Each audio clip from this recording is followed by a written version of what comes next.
Bonjour et bienvenue pour cette nouvelle vidéo concernant comment dépanner et optimiser Skyrim. Alors nous avons vu dans les précédentes vidéos comment gérer l'ordre de chargement, le load order, comment éviter tous les crashs au bureau avec ENBoost, et aussi comment fonctionne la gestion mémoire de Skyrim et comment éviter d'autres crashs. Pour la troisième vidéo, nous avions vu comment nettoyer les sauvegardes et les scripts orphelins. Et pour cette quatrième vidéo, je vous propose d'examiner Skyrim Performance Monitor, qui va vous permettre, comme son nom l'indique, de monitorer Skyrim, à savoir les ressources qu'il utilise, etc. Et aussi de regarder un peu ce qui se passe si vous avez encore des crashs, malgré les précédentes vidéos. Ensuite, nous regarderons le Texture Optimizer, qui vous permettra, sans baisser la qualité, de gagner en performance et en fluidité. Et si la vidéo n'est pas trop longue, nous regarderons brièvement Skyrim Configurator. Sans perdre de temps, concentrons-nous sur l'excellent outil de Sir Ganon, Skyrim Performance Monitor. Alors bien sûr, vous aurez le lien pour tous ces outils en dessous de la vidéo. Je vous invite à cliquer sur le lien correspondant. Alors, pour l'installation, allez dans Fichier. Ne faites pas Download with Manager, faites Download Manually. Ici, vous aurez un message vous disant que l'outil requiert le Microsoft.NET Framework. Cliquez sur le lien si vous ne l'avez pas ou si vous n'êtes pas sûr de l'avoir. De toute façon, si vous l'avez déjà, l'installation ne se produira pas une deuxième fois. Donc faites Select Langage. Donc en français, télécharger. Non merci, continuer. Et enregistrer le fichier. Donc ensuite, selon votre navigateur, allez là où c'est téléchargé le fichier, cliquez sur l'exé. Et comme vous pouvez le constater, pour ma part, c'est déjà installé. Ensuite, revenez sur la page. Faites Continue My Download. Sélectionnez un serveur pas trop chargé. Et le téléchargement va s'effectuer. Donc, allez à l'endroit où vous avez configuré vos téléchargements selon votre navigateur. On va prendre Skyrim Performance Monitor, on va le décompresser sur le bureau. Ensuite, vous aurez le setup.exe du Performance Monitor et le SlimDX Runtime. Le SlimDX Runtime est un prérequis à Skyrim Performance Monitor, donc il va falloir l'installer. Alors ne vous inquiétez pas si vous n'avez pas setup.exe et slimdx.msi. C'est parce que vous n'avez pas décoché, masqué les extensions dont le type est connu. J'en ai déjà parlé dans les précédentes vidéos, donc je vous invite à aller voir. Donc là, installons le runtime. Donc accepter le license agreement. Oui.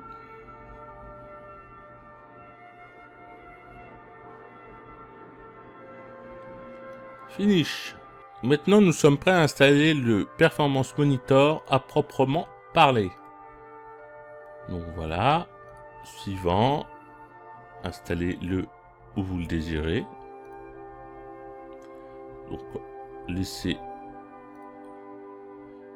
les paramètres tels qu'ils sont indiqués. Oui. Et enfin, un raccourci va être créé sur le bureau. Et si vous le désirez, vous pouvez faire Launch Program. Donc, une fois que vous lancez pour la première fois Skyrim Performance Monitor, vous allez voir que rien n'est configuré.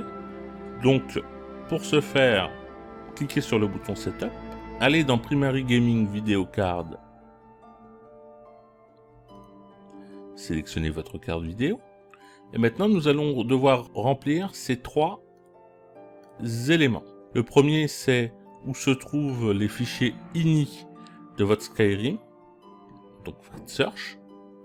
Généralement, ils sont dans mes documents, My Games, et enfin Skyrim. Donc, faites ouvrir sur skyrim.ini. Si vous avez un doute, vous pouvez cliquer sur l'aide. Ensuite, nous allons devoir indiquer au programme où se trouve le chemin du programme principal, à savoir que ce chemin, c'est où se trouve le fichier tesv.exe. Donc si vous avez fait l'install par défaut, c'est dans C programme x86 Steam Apps Common Skyrim, sélectionnez tesv.exe. Ensuite, si vous avez un outil du genre Skyrim Script Extender, donc XKSE, il va falloir indiquer aussi où se trouve l'exécutable de ce launcher. Donc, même chemin pour SKSE, sélectionnez SKSE Loader. Et enfin, vous pouvez avoir un souci si vous avez un ENB. À savoir que les ENB utilisent généralement une version modifiée de la DLL D3D9 qu'elle se trouve dans le répertoire de Skyrim et qu'elle va empêcher Skyrim Performance Monitor d'afficher en temps réel les informations. Donc, vous pouvez soit vous contenter de consulter les informations une fois que vous avez fermé votre jeu, soit faire de temps en temps Alt-Tab, ce qui est généralement facilité si vous jouez en mode faux plein écran, soit essayer de cocher la case, mais attention, c'est expérimental, Atom Support for Custom D3D9.dll. Ensuite, on fait Save et on fait Launch Skyrim. Alors, comme vous pouvez le constater, vous avez sur la gauche un certain nombre d'informations qui proviennent de Skyrim Performance Monitor, à savoir la RAM utilisée, en vert la VRAM utilisée, la mémoire vidéo, les entrées-sorties disques, bon, ici on vient de démarrer donc il n'y en a pas, la charge du CPU, la charge du GPU, la température du GPU si elle est disponible, le nombre de threads disponibles, le nombre de threads utilisés, les frames par seconde et si le monitoring est actif ou non. Donc je vais charger une partie.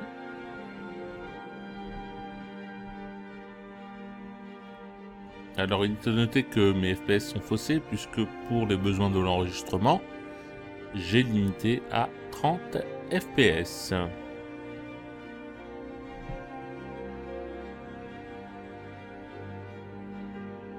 Donc voici. Alors comme vous pouvez le voir grâce à ONBoost, au lieu que ce soit la RAM qui soit le plus utilisé, c'est la RAM vidéo qui est le plus utilisée.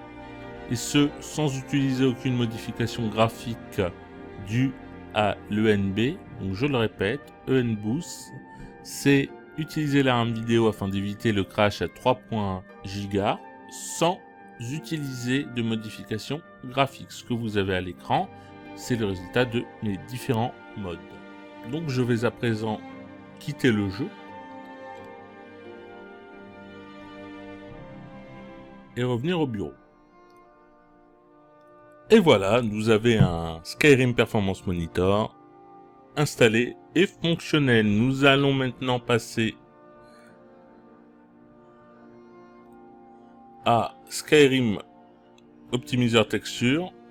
Donc, je vous invite à regarder la petite vidéo qui vous montre qu'optimiser les textures ne dégrade absolument pas l'aspect graphique.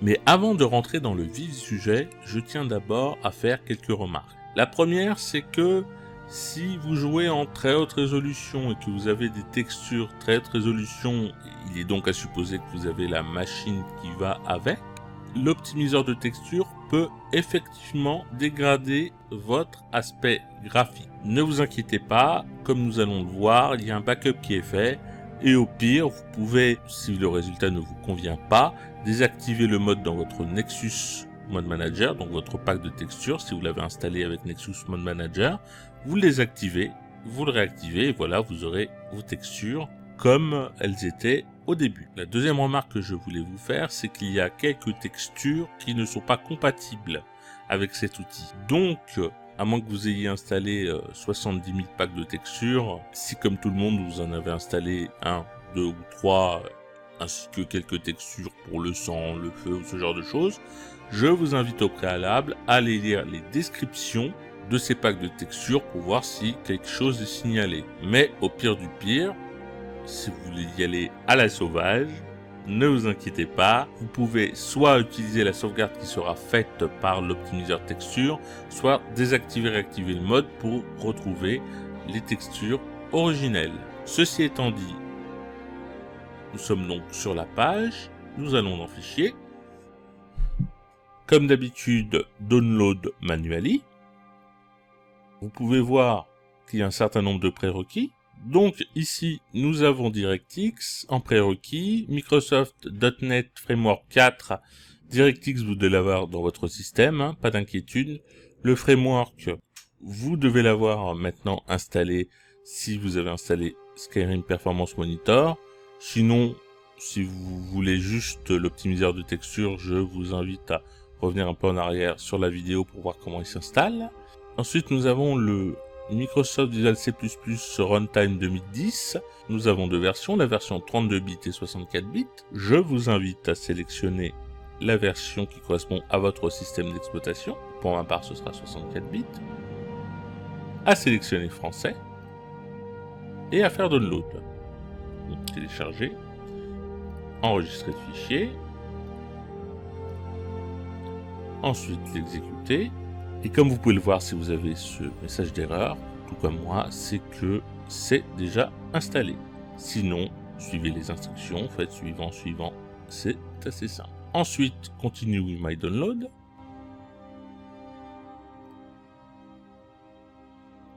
Voici. Donc, on va aller dans le répertoire où ceci s'est téléchargé.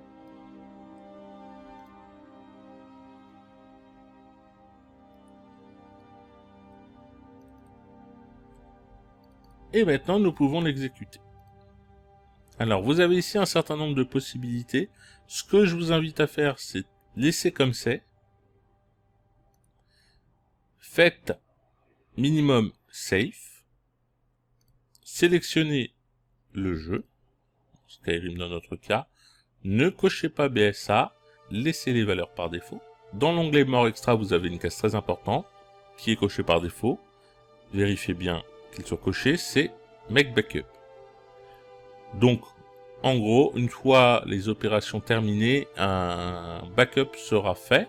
Vous pouvez sélectionner le format de ce backup, donc 7zip ou RAR, et le chemin où sera fait ce backup.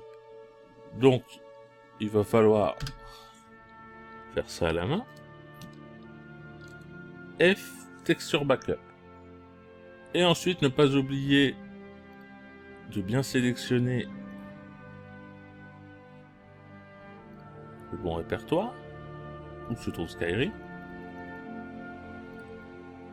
et le répertoire Data. Ensuite, vous pouvez faire Start, et le laisser travailler. Une fois que cette opération sera terminée, tout ce qui a été modifié sera sauvegardé à l'endroit que j'ai indiqué.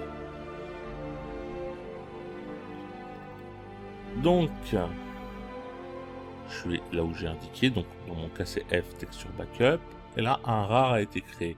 Alors ça a été relativement rapide parce que vous imaginez bien que moi je l'avais déjà fait. Donc voilà pour cet optimiseur de texture. Il n'y a aucune raison de ne pas l'utiliser parce que vous pouvez aisément revenir en arrière. Alors nous allons voir rapidement le Skyrim Configurator. Allons dans Fichier, télécharger manuellement. Comme d'habitude, vous connaissez la musique. Voilà. Ensuite, vous pouvez le décompresser. Ici, vous pourrez modifier finement tous les paramètres dans les différents INI de Skyrim de manière centralisée. Et la cerise sur le gâteau, c'est que avant de modifier un INI, Skyrim Configurator va vous faire une sauvegarde. Donc vous pourrez revenir en arrière. Donc je vous invite à modifier un paramètre après l'autre. Une fois que vous avez modifié un paramètre, lancez votre jeu, vérifiez que tout va bien. Et modifiez-en un deuxième. Le cas échéant, si vous voulez affiner tous ces paramètres-là. Si votre jeu fonctionne bien, vous n'avez aucune raison de passer par le configurator. L'outil du launcher avec les paramètres vidéo peut vous suffire totalement. Mais ici, vous avez quelques subtilités comme modifier le champ de vision. Alors, je ne vais pas tout vous expliquer en détail. Vous pouvez activer le MSA en anti-aliasing plutôt que le FXA. Vous pouvez fixer la profondeur de champ. Donc ça, ce sont des options que vous pouvez avoir en jeu. Donc de montrer les sous-titres et tout ça. Avec en plus, si vous êtes un puriste, vous pouvez désactiver les marqueurs de quête, etc. Au niveau des textures, vous pouvez configurer le filtrage en ISO. Vous pouvez aussi configurer le nombre de particules que vous voulez qu'il soit affiché à l'écran. Au niveau du monde, donc, vous pouvez avoir certains paramètres, comme les grids. Alors, c'est le paramètre uGrid Solo, j'en parlerai peut-être dans des vidéos plus avancées, mais je vous conseille pas d'y toucher pour le moment. Donc, bon, comme je vous l'ai dit, je vais pas modifier, je vais pas vous expliquer un à un tous les paramètres. C'est, quand on est anglophone, assez explicite. Donc, eh bien voilà pour le Skyrim Configurator. Je vais pas m'apesantir dessus, la vidéo est bien assez longue comme ça. Si vous n'avez pas vu les précédents volets de la série Comment dépanner et optimiser Skyrim, je vous invite à le faire. Si vous avez apprécié cette vidéo, un petit pouce levé, ça fait toujours plaisir et vous pouvez aussi vous abonner à la chaîne. Et quant à moi, je vous dis bon jeu, à bientôt et à ciao.